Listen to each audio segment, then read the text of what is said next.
Right, so we're going to start now. Got my lovely friend Liz Butler. We talk about body, mind and soul. I think she's really got it in terms of the soul and spirituality side of things. Liz trained, correct me if I've gone wrong, in biochemistry first, then did nutrition. She's now into heart, everything to do with the heart. And she's then launched the heart matrix therapy. I think she's going to give an amazing talk to begin with, and then there'll be a bit of a practical aspect to it so that we can enjoy together to get the coherence and the connection together. Can I leave it with you? Excellent. Thank you, Paul, for that lovely introduction. So, good morning, everyone.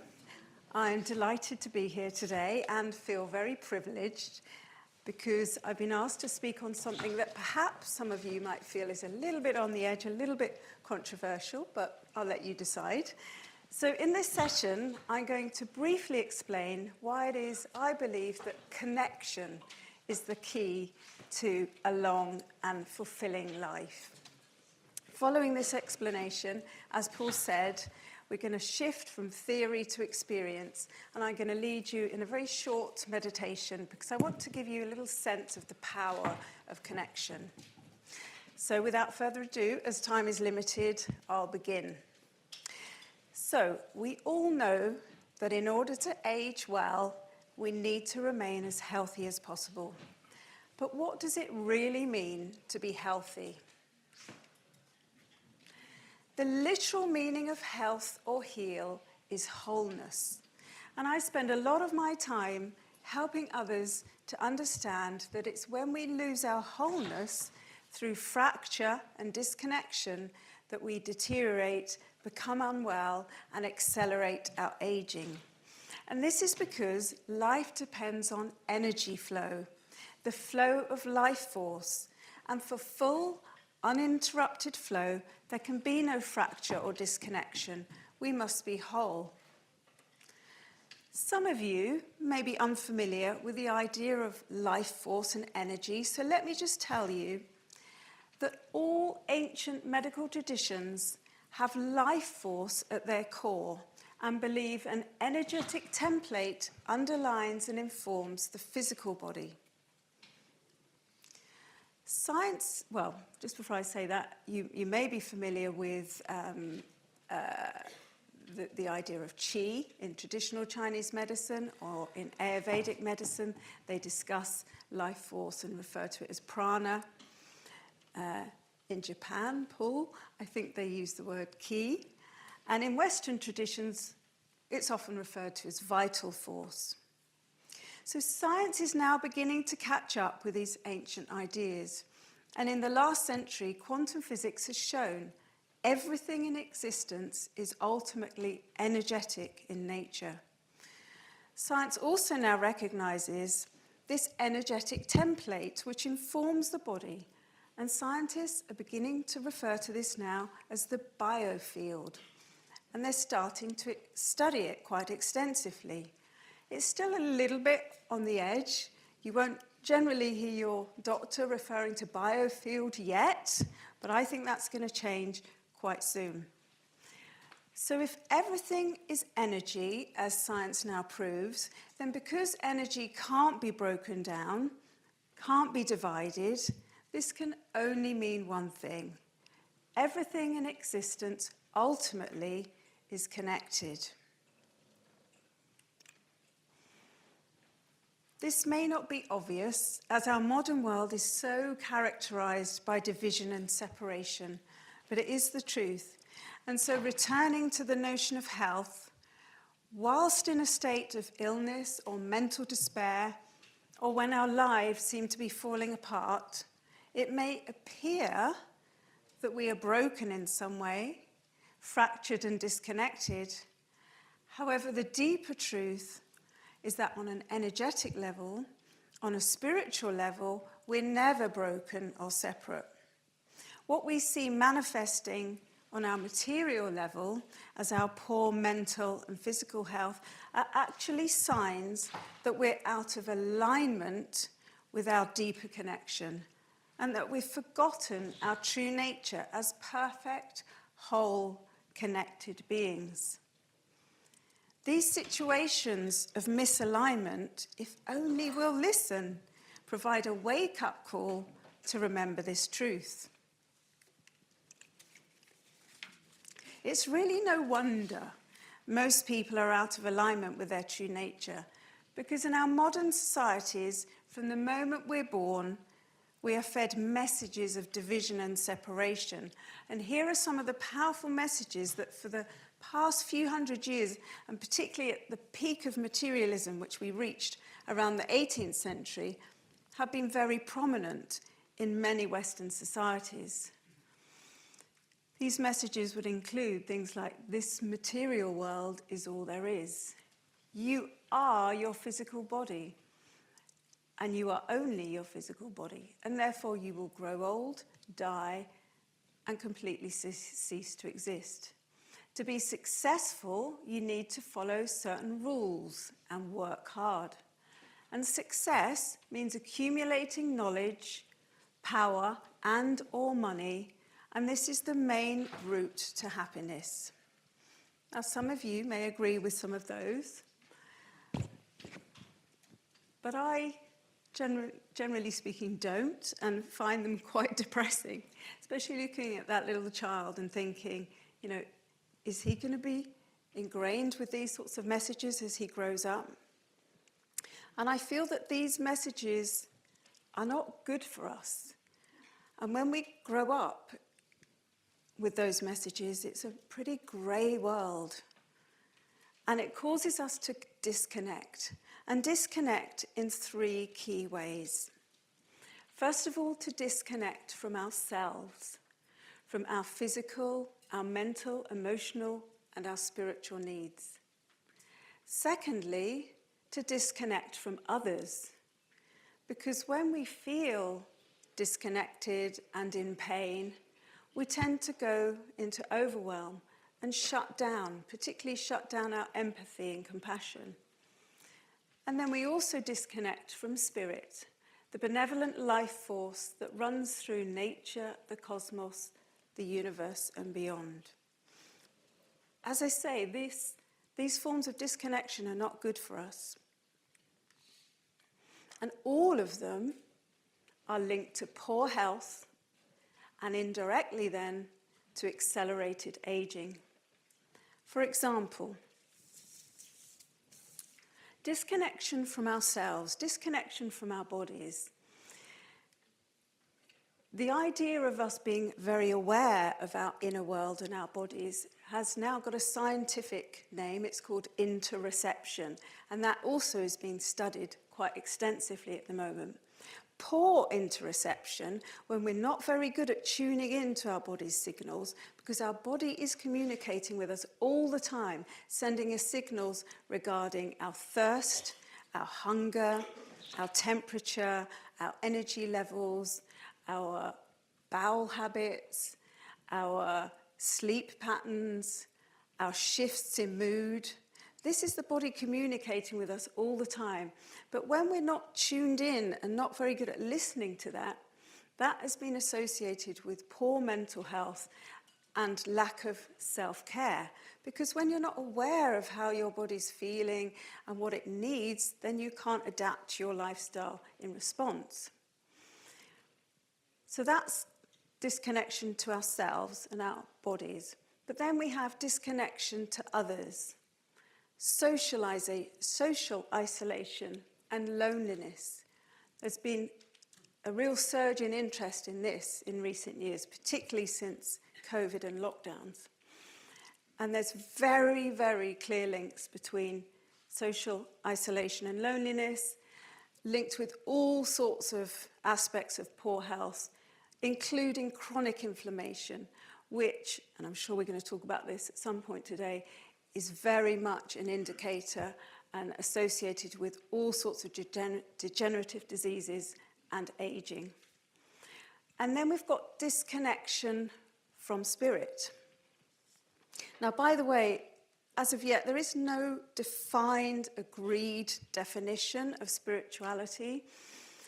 I would describe it as a belief and trust in an omnipresent, omnipotent, benevolent force greater than ourselves that runs through and connects everything. But that's my definition. But there is, and it may surprise you to know, a lot of research in this area. And what's been shown very clearly is the lack of faith, whether that is a religious faith or lack of a spiritual belief, can lead to all sorts of mental health issues such as feeling helpless, lack of optimism, lack of hope, and lack of purpose. And this, in turn, is associated with reduced mental and physical health. So we can tap into that spiritual connection in many ways. Some people do have a religious faith, but we don't necessarily need to have that. We can tap in and tune into that deeper connection in many ways. It might be, and it is for many people, being in nature, or it might be being with others we love, with animals. It might be through beautiful music that we listen to. It might be through looking at wonderful artwork. Whatever it is that makes our heart sing, that is what I'm talking about when I talk about deep connection. So, how do we reconnect and remember our wholeness? How do we remember? Reassemble that which has been dismembered. Well, if connection is the key to a long and fulfilling life, the key to reconnection is shown on this slide. In my view, it all comes down to the heart. And that's because our heart is our master connector. The heart connects us, reconnects us in all of the three ways that I have shown that we can become disconnected. First of all, the heart connects us back to ourselves. It connects us internally, physically and energetically. With every beat of our heart, we send blood rushing round our whole body.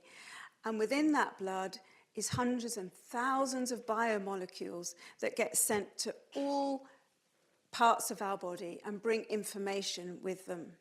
But more than that, every time our heart beats, we send energy through the body. For example, sound energy. We can hear our heart beating, and those sound waves spread throughout the body. And energy always carries with it information. So as that energy reaches every single cell in the body, it's passing on information. The second point, the heart reconnects us to others, reconnects us externally. Now, the heart's electromagnetic field is the strongest in the body. It's a lot stronger than the electromagnetic field of the brain. And this can be measured. And it's been shown that that electromagnetic field extends quite a long way further than our physical bodies. And when our heart's energy field is of a high quality, and this is something that's called heart coherence, then that influences other people around us and can actually alter another person's heart rhythms and also their brain patterns. And this is very well established science now. And I think you will understand this and maybe recognize that if you've ever been into a space, a room, where there's someone who gives off a lot of warmth, and you can really sense that their heart is big and it's open, well, that will be affecting you, whether you realize it or not, on a physiological level. It will alter your heart's patterns and your brain's patterns. And we can bring other people into coherence as well, because when you've got a coherent heart energy, it's very powerful and it can entrain other energy fields to come into alignment. So then we have the third way that the heart reconnects us, through spirit. Now, this is not so easy to measure, of course, but we have thousands of years of history during which our spiritual leaders, mystics, psychics, sages have told us that it's through the heart we connect to our true essence, our individual soul and greater universal spirit. And we have an inherent knowing of this. If you ask someone to place a hand on the part of their body where their self resides, people won't place their hand on the other two wisdom centers of our body. They won't place their hand here on their head. They won't place it here on their regenerative system. They'll place it here on their heart. And that's because ultimately we know that this is where our true essence resides. Okay, so that's the end of the theory. What I'm going to encourage you to do now, and this is going to be made easier because Jane's done such a good job on talking to us about the breath. I'm going to ask you to, if you'd like, I'm going to invite you, take my glasses off, to sit upright in your chair. You don't have to make it rigid, and if you want to rest your back gently, you've got better chairs than I have. This is a more slumpy chair. But if you want to just rest your back against the chair, that's fine. Have your feet flat on the ground, and just rest your hands gently. And then, again, I'm going to invite you, if you'd like to either close your eyes or just bring your gaze gently downwards. And I want you to bring your focus to your breath. And as Jane has taught us, we're going to deepen that breath. Not in a forced way, but just feel that in-breath coming through your nose,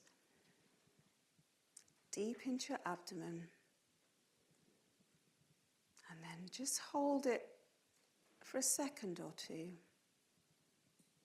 And then release it. You can release it through your mouth or your nose. And then take another in-breath. And as you breathe in, I want you to imagine the word still.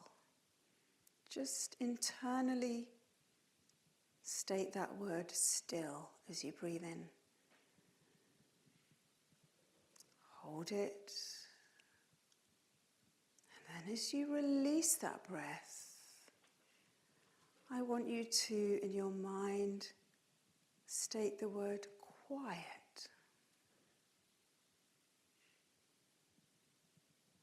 So take a few more breaths. In breath. Still. And out breath. Quiet. You can make that out breath just a little bit longer than your in breath. And as you release the air from your body, start to feel your muscles relax. Feel yourself sinking deeper into your chair.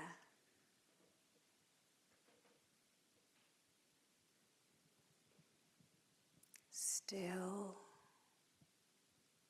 Quiet. Now I'm going to invite you, if you'd like to place the palm of one of your hands on your heart center, which is in the middle of your chest. And I'd like you to bring your attention to this part of your body, of your being.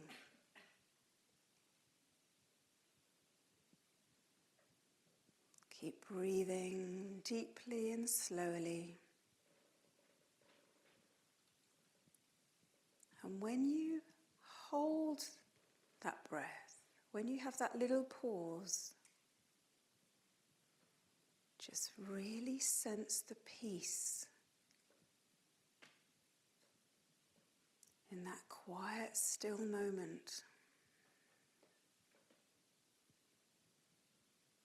This is the peace that can be found always when you tune into your heart.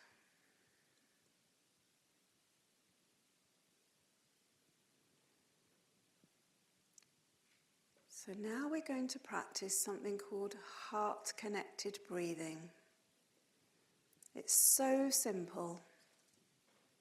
All you're going to do with your hand over your chest is imagine that as your breath comes into your body, it's coming into your heart center. And as it leaves your body, it's going out through your heart center. You may like to imagine that this breath takes the form of a beautiful light. Perhaps it's a golden light. So as you breathe in, that golden light is moving into your heart center. It's merging with your own essence. And then you're sending it out back into the world.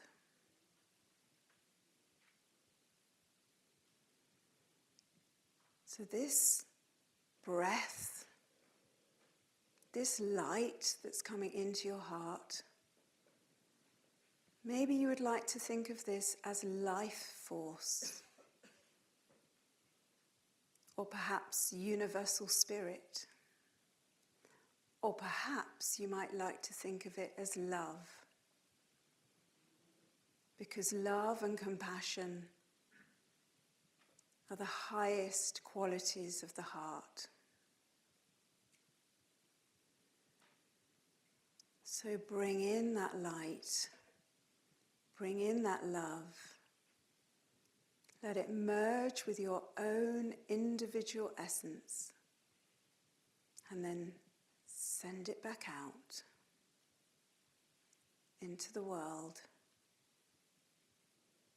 Intend that that love, that light, will go out and connect with other hearts.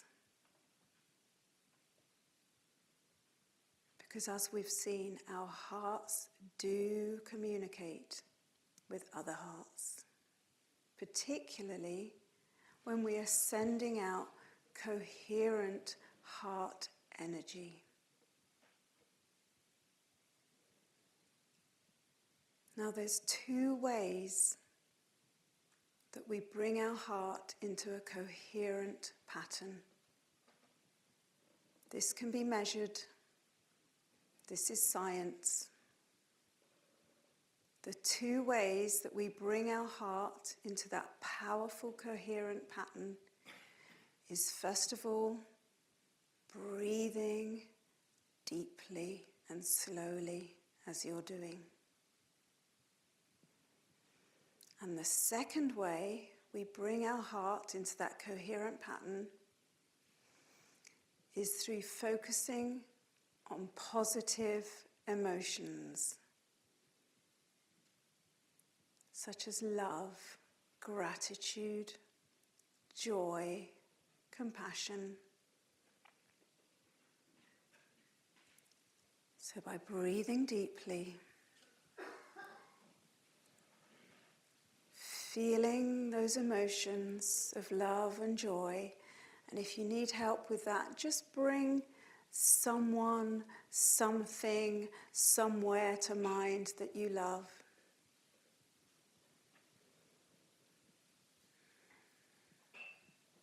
And as you do that, your heart will shift its pattern, its rhythm, and will become more coherent. Heart coherence has been shown to connect us to our inner world, but it also connects us to others, as I've said, because heart coherent energy is very powerful. And as we send out that love into the world, we are changing the heart energies of others.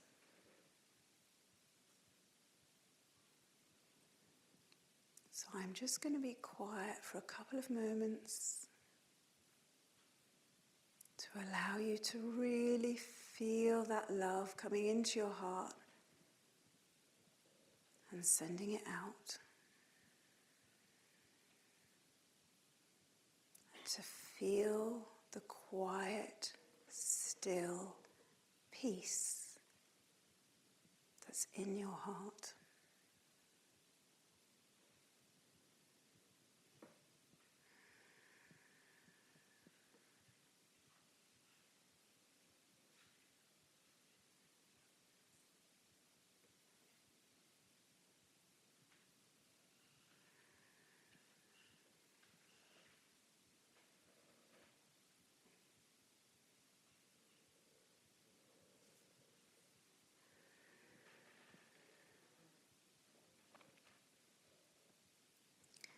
So you can practice this exercise anytime, anywhere,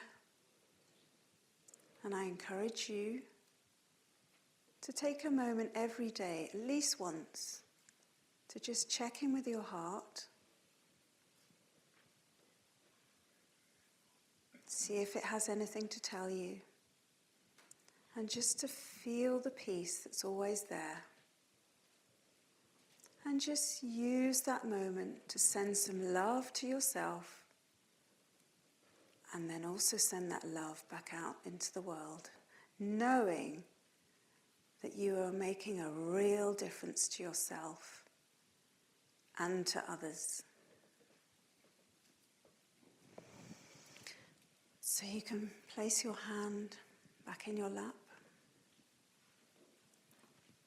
and very slowly, in your own time, you can just start to move your body. After something like that, it's quite good to have a little sip of water just to re-ground yourself.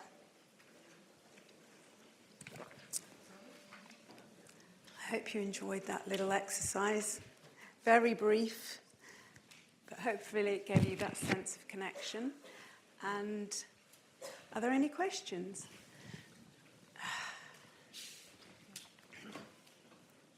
Maybe after that. Oh, there is. Hi.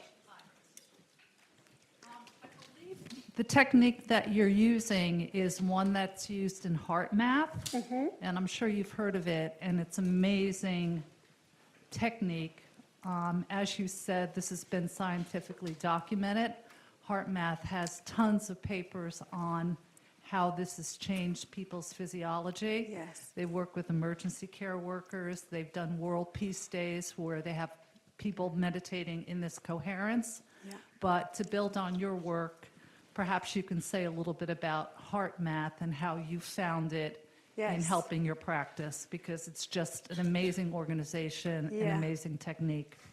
Thank you for giving me that opportunity, because I've trained with the Heart Math Institute, and they're based in America. They've been around a few decades now, and they've been doing some of the most cutting-edge research in this area.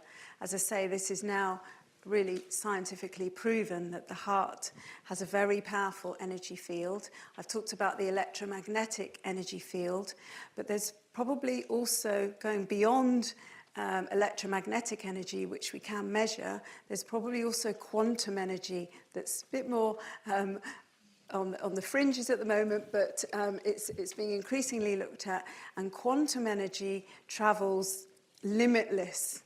There's no limits on how far quantum energy travels, and I'll just very briefly mention some research work of a colleague of mine. My company is Heart Source, but I've combined with two other practitioners, academics that work in this field, and we've set up something called the Awakening Heart Collective. You'll find more details on my website. One of those academics is Peter Granger, and he has done research looking at how our hearts sync with one another. His initial research was looking at couples, and when one individual of that couple was to send love to the other person in that couple, then what he's shown using technology is that the receiver's heart pattern would go into sync with the sender's heart pattern. And what he showed, which was particularly fascinating, was that would work if the person was sitting if they were sitting next to one another, if they were in another room, if they were in another town, or if they were the other side of the world. It doesn't matter. So that energy is crossing all those boundaries, and it happens instantaneously. So that, I think, is quite incredible. So going back to Heart Math, check them out. Heart Math. You will be able to search them on the internet. They have loads of wonderful research. It's all in their library there. So I really encourage you to do that. I'm out of time. Sorry for going a little bit over. Thank you.